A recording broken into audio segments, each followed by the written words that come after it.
जय हिंद, नमस्कार साथियों, आप सभी का एक बार फिर स्वागत है सैनिक समाचार इंडिया यूट्यूब चैनल में। आज हम इस वीडियो में 3 महत्वपूर्ण सैनिक जानकारियों के ऊपर चर्चा करेंगे। सबसे पहले आप देख पा रहे हो जैसा बोर्ड पे लिखा हुआ है कि एक्स सर्विसमैन और फैमिली पेंशनर्स को आखिरकार भुगतान शुरू हो चुका है। ये कौन सी कल्याणकारी योजनाएं हैं जिनका भुगतान केंद्रीय सैनिक बोर्ड ने शुरू कर दिया है, इनके बारे में डेट वाइज हम जानेंगे और लेटर अथॉरिटी के साथ में। दूसरी खबर पे हम बात करेंगे कि इस वर्ष में जिनका माइग्रेशन अगस्त महीने के दौरान हुआ है और उनको अपनी बैंक से जिससे वो पेंशन ले रहे थे उससे मैसेज मिला है कि आपकी पेंशन का माइग्रेशन बैंक से इस वर्ष में हो चुका है। अब उनके लिए सबसे बड़ी चिंता की बात थी कि अगस्त की पेंशन आएगी या नहीं आएगी, तो उनको मैं बताऊंगा कि अगस्त की पेंशन कई पेंशनर्स की आ भी चुकी है। यानी 30 अगस्त 2023 को जिनका माइग्रेशन अगस्त में हुआ है उनकी पेंशन खाते में क्रेडिट हो चुकी है। आगे हम विस्तार से बात करेंगे। और तीसरी महत्वपूर्ण यहाँ पे हम चर्चा करेंगे वो है कि यूपी सरकार द्वारा यूपी के जितने भी एक्स सर्विसमैन और फैमिली पेंशनर्स हैं उनके लिए जारी की गई सभी कल्याणकारी योजनाओं का एक लेटर जारी किया है। यानी यूपी राज्य सैनिक बोर्ड ने ये लेटर केंद्रीय सैनिक बोर्ड को भेजा और केंद्रीय सैनिक बोर्ड ने ये लेटर सभी एक्स सर्विसमैन के लिए सर्कुलेट किया है। तो आइए तीनों जानकारियों को हम एक एक करके विस्तार से समझते हैं। तो आइए सबसे पहली खबर, payment update for various welfare schemes.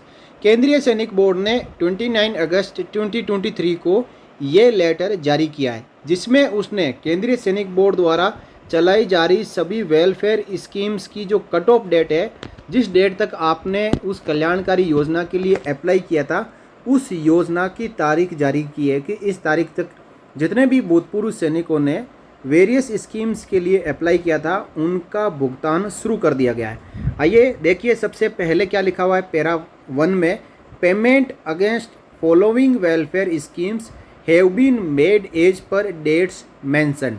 यानी ये जो कल्याणकारी योजना यहाँ पे दिखाई जा रही है और इन कल्याणकारी योजनाओं के सामने जो तारीख लिखी हुई है, यदि इस तारीख तक आपने भी इनके लिए अप्लाई किया है तो उनका पेमेंट केंद्रीय सैनिक बोर्ड द्वारा कर दिया गया है। जिसमें सबसे पहली स्कीम है पेनवरी इनिशियल, यानी जो गरीबी रेखा से नीचे भूतपूर्व सैनिक गुजर बसर कर रहे हैं और उन्होंने पहली बार अप्लाई किया है, तो जिन्होंने 20 जुलाई 23 तक अप्लाई किया था तो उनका भुगतान हो चुका है। और इसी प्रकार पेनवरी रिन्यूअल का 31 मार्च 2023 तक वालों का, मैरिज ग्रांट के लिए जिन्होंने 31 मई 2023 तक अप्लाई किया है उनका भी भुगतान हो चुका है। और जो सीए कहते हैं जिसे हम एजुकेशन ग्रांट, तो इनको 31 अगस्त 22 तक अप्लाई किए हुए पूर्व सैनिकों को भुगतान केंद्रीय सैनिक बोर्ड ने कर दिया है। 100% डिसेबल्ड चाइल्ड इनिशियल ग्रांट 14 दिसंबर 2022, 100% डिसेबल्ड चाइल्ड रिन्यूअल इनका 31 मार्च 2023, ऑर्फेन चाइल्ड इनिशियल इनका 1 जुलाई 2023, ऑर्फेन चाइल्ड रिन्यूअल इनका 31 मार्च 2023। इसी प्रकार मेडिकल एक्सपेंडिचर के लिए किसी ने किया है तो 3 जुलाई 2023 तक जिन्होंने अप्लाई किया उनका भुगतान हो चुका है। और वोकेशनल ट्रेनिंग के लिए 20 जून 2023 तक। इससे पहले केंद्रीय सैनिक बोर्ड द्वारा ये पेमेंट में देरी की जाती थी, लेकिन इस बार प्रॉम्प्ट एक्शन लेते हुए लगभग सभी प्रकार के जो ग्रांट थे उनको यहाँ पे रिलीज कर दिया गया है। तो आपने भी यदि अप्लाई किया है तो आप अपने बैंक अकाउंट में चेक कर सकते हैं और केंद्रीय सैनिक बोर्ड की वेबसाइट के ऊपर भी ये वेरियस ग्रांट है इनकी जानकारी अवेलेबल है। इसी के साथ कहा है कि other applications are being processed as per their online seniority and availability of fund. ये फंड होता है रक्षा मंत्री वेलफेयर फंड और इसी के साथ armed forces flag day fund. इन दो फंड से ये स्कीम्स रन की जाती है। इनमें जब लोगों द्वारा डोनेट किया जाता है तो उसमें अवेलेबल फंड के मुताबिक ही इन एप्लीकेशंस के ज़रिए जो अप्लाई करते हैं उनका ग्रांट रिलीज किया जाता है। तो साथियों अब हम दूसरी बात करेंगे कि अगस्त में जिनका माइग्रेशन हुआ है बैंकों से इस वर्ष में, और उनको ये चिंता थी कि अगस्त की उनकी पेंशन आएगी या नहीं, तो जैसा मैंने वीडियो के शुरुआत में बताया कि ऐसे पेंशनर्स जिन्होंने ये बात कमेंट करके मैसेज करके बताया कि उनका माइग्रेशन इसी महीने यानी अगस्त 2023 में बैंक से स्पर्श में हुआ है और उनकी अगस्त की पेंशन 30 तारीख को आ भी चुकी है।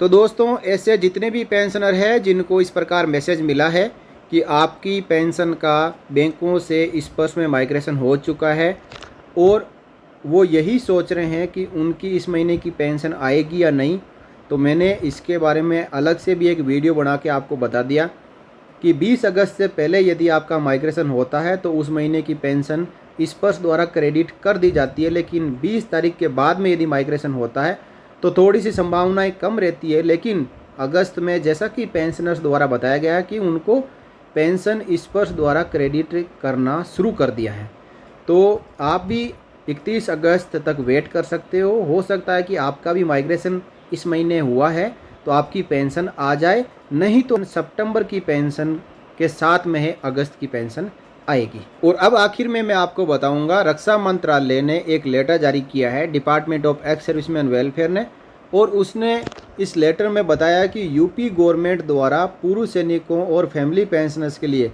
जो वेलफेयर स्कीम्स चलाई जा रही है वो कौन कौन सी वेलफेयर स्कीम्स है जिसका फ़ायदा एक्स सर्विसमैन और फैमिली पेंशनर्स उठा सकते हैं। देखिए, उत्तर प्रदेश सैनिक पुनर्वास निधि द्वारा 10 अगस्त 2023 को निधि द्वारा संचालित होने वाली योजनाओं की जानकारी केंद्रीय सैनिक बोर्ड को भेजी, और इसी पत्र में जो जानकारियां लिखी हुई है उसको हम यहाँ इस वीडियो में समझेंगे कि ये कौन कौन सी कल्याणकारी योजनाएं हैं जो यूपी गवर्नमेंट पूर्व सैनिकों और फैमिली पेंशनर्स के लिए चलाती है। देखिए, यहाँ पे सबसे पहले लिखा हुआ है कि वार्षिक शैक्षिक सहायता यानी एजुकेशन ग्रांट साल 2020-21 के लिए जो ग्रांट जारी की जाती है, तो उसमें लिखा हुआ है कि माननीय श्री राज्यपाल द्वारा वित्तीय वर्ष 19-20 से निम्नवत आर्थिक सहायता की राशि में बढ़ोतरी किए जाने का निर्णय लिया है। यानी पहले ये ग्रांट कम मिलता था और अब बढ़ाने के बाद ये ग्रांट कितना मिलेगा, तो क्लास 9 से 10 तक जुलाई 20 में 5,000 रुपये मिलता था, तो ये 21 में जो बढ़ाया गया उसके बाद में 6,500 रुपये।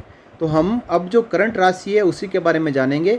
यदि कोई बच्चा एक्स सर्विसमैन का 11th से 12th में पढ़ रहा है तो उसको 7,500 रुपये मिलेगा, और इसी प्रकार यदि स्नातक कर रहा है तो 8,500।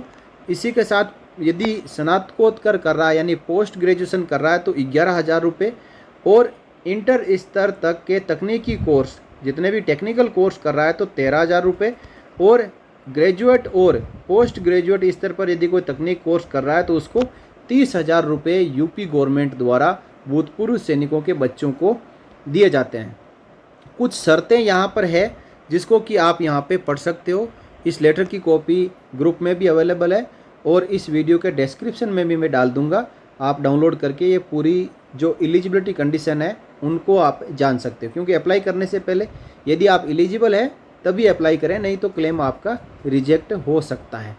अब दूसरी स्कीम यहाँ पे बताइए कि NDA, IMA, OTA और एयरफोर्स एकेडमी, नेवल एकेडमी और वुमेन एंट्री में पास होने वाले उत्तर प्रदेश के JCO रैंक तक के पूर्व सैनिकों और उनकी विधवाओं के आश्रितों को आर्थिक सहायता प्रदान की जाती है, और मार्च 2021 से जो रिवाइज्ड रेट है वो 2 बच्चों तक यानी JCO तक एक्स सर्विसमैन और विधवा के 2 बच्चों को 25,000 रुपये की एक मुश्त सहायता यूपी गवर्नमेंट द्वारा दी जाती है, और इसी के साथ में 2 लड़कियों को जो राशि है वो 50,000 रुपये के तक दी जाती है। यानी यदि लड़का है तो उसको 25,000 रुपये, लेकिन लड़की है तो उसको 25,000 रुपये तो मिलेंगे। साथ ही यूपी गवर्नमेंट ने ये डिसाइड किया है कि उसको 50,000 रुपये अतिरिक्त सहायता दी जाएगी, तो लड़की को कुल मिलाकर 75,000 रुपये और लड़के को 25,000 रुपये। ये सहायता राशि NDA, IMA, OTA और एयरफोर्स एकेडमी, नेवल एकेडमी और वुमेन एंट्री में उत्तीर्ण होने वाले कैंडिडेट को यूपी गवर्नमेंट द्वारा दी जाती है। इसके लिए भी यहाँ पर कुछ एलिजिबिलिटी कंडीशन दी हुई है जिनको कि आप इसको PDF को डाउनलोड करके पढ़ सकते हो। अब कुछ नई स्कीम है जो यूपी गवर्नमेंट द्वारा लाई गई है, जिसमें यहाँ पे बताया गया कि जो 50वीं बैठक हुई थी 13 जनवरी 2023 को, इसमें 4 नई योजनाओं को पूर्व सैनिकों और फैमिली पेंशनर्स के लिए जोड़ा गया है और ये योजनाएं 1 अप्रैल 2023 से चालू भी हो चुकी है। देखिए यूपी गवर्नमेंट ने अप्रैल 2023 से 4 जो नई योजनाएं जोड़ी है, उसमें पहली है चिकित्सा व्यय अनुदान, यानी जो मेडिकल एक्सपेंडिचर होता है तो उसका रीइंबर्समेंट हवलदार रैंक जीवित ना होने की दशा में जेसीओ रैंक, यानी यदि हवलदार है तो वो जीवित होना चाहिए और यदि जेसीओ है तो यदि उनका स्वर्गवास हो चुका है, डेथ हो चुकी है, तो जेसीओ तक। इनके लिए आश्रित और उनकी विधवाओं को ईसीएचएस योजना के यदि पात्र नहीं है तो उनको इलाज हेतु वित्तीय वर्ष में अधिकतम 10,000 रुपये तक की चिकित्सा व्यय प्रतिपूर्ति की जाती है। ईसीएचएस के मेंबर नहीं है, ईसीएचएस में तो कैशलेस ट्रीटमेंट है, लेकिन मेंबर नहीं है तो उनको 10,000 रुपये तक का मेडिकल एक्सपेंडिचर यूपी गवर्नमेंट द्वारा दिया जाएगा। इसके लिए यहाँ पे शर्तें नीचे लिखी हुई है। हम दूसरी कल्याणकारी योजना के बारे में बात करेंगे। ये है प्राकृतिक आपदा अनुदान, यानी नेचुरल कैलेमिटी, कोई भूकंप, बाढ़ या किसी प्रकार का कोई ऐसा नेचुरल कैलेमिटी हुई जिससे कि एक्स सर्विसमैन के प्रॉपर्टी को कोई नुकसान हुआ है, जान माल की हानि हुई है, तो सेम कंडीशंस है कि हवलदार रैंक तक और यदि जीवित नहीं है तो जेसीओ रैंक तक। पूर्व सैनिकों, उनकी विधवाओं को प्राकृतिक आपदा से प्रभावित हुए हो तो तुरंत उनको 10,000 रुपये की सहायता राशि यूपी गवर्नमेंट द्वारा की जाएगी। इसके लिए भी यहाँ पे कुछ शर्तें हैं और कौन से डॉक्यूमेंट चाहिए होंगे वो यहाँ पे लिखा हुआ है। अब जो ऑर्फेन चाइल्ड है, यानी अनाथ बच्चे हैं, उनको एक मुश्त आर्थिक सहायता राशि देने की घोषणा यूपी गवर्नमेंट ने अप्रैल 2023 से की है। तो ये जेसीओ रैंक तक के पूर्व सैनिकों को मिलेगी और यदि कोई अनाथ बच्चा है तो पेंशन की सुविधा उपलब्ध होने तक एक मुश्त 10,000 रुपये की आर्थिक सहायता की जाएगी और हर साल अधिकतम 20 बच्चों को ये सहायता की जाएगी। तो ऑर्फेन चिल्ड्रन को भी यदि केएसबी द्वारा जब तक उसको पेंशन लागू नहीं हो जाती है तब तक 10,000 रुपये यूपी गवर्नमेंट द्वारा दिए जाएंगे। और इसी प्रकार जो लास्ट स्कीम है, जो नई स्कीम लॉन्च करी गई है, वो है जो हैंडीकैप्ड डिपेंडेंट है, किसी एक्स सर्विसमैन के, हवलदार है यदि जीवित है तो हवलदार रैंक तक, यदि डेथ हो चुकी है तो जेसीओ रैंक तक। इनके पूर्व सैनिकों और उनकी विधवाओं के विकलांग आश्रितों व पूर्व सैनिक की विकलांग पत्नी को ये ग्रांट मिलेगा और हर साल 20 बच्चे, और किसी की विधवा है एक्स सर्विसमैन की तो 20 मिलाकर कुछ लाभार्थी होंगे टोटल।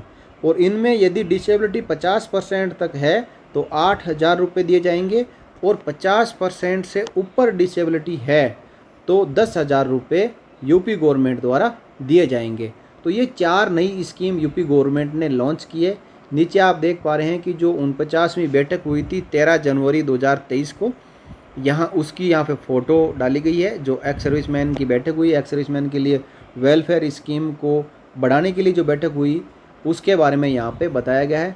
तो यहाँ पे आपने पूरे लेटर के बारे में समझा जो यूपी गवर्नमेंट द्वारा वेलफेयर स्कीम्स जारी की जाती है एक्स सर्विसमैन्स, विडोज़ और उनके बच्चों के लिए।